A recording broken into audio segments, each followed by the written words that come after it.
kim ang lai nei choi galung in amil zo golo na ngailung kilhem dam zo zilovin zan ko kasot den zitai zan ko asot samang zalmai tangi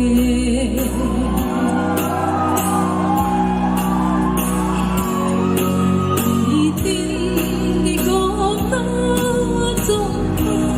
gigop na tola nulung de mel na hin mulo ham ipi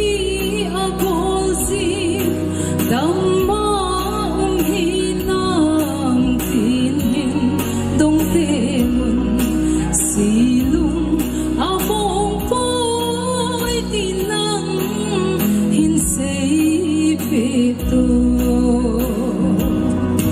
sun kon kagilsin san kon kagilsin lunggelsin ko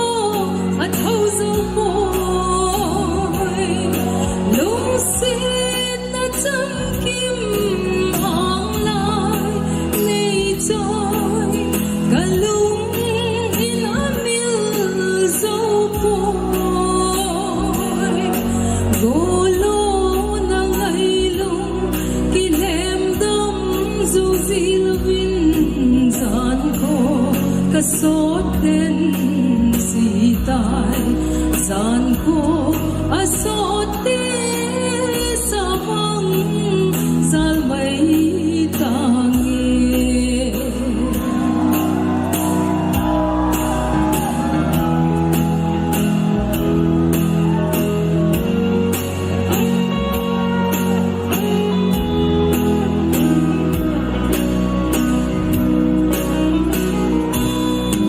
nok na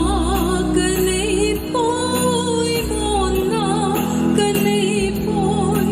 lunggel kanay thay po'y lungbi at sangte lai dip at hagmen em ding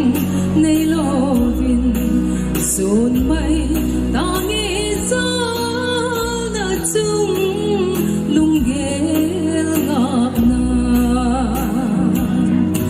sun kon kagilsin zan kon kagilsin lunggel sin ko at hauzo po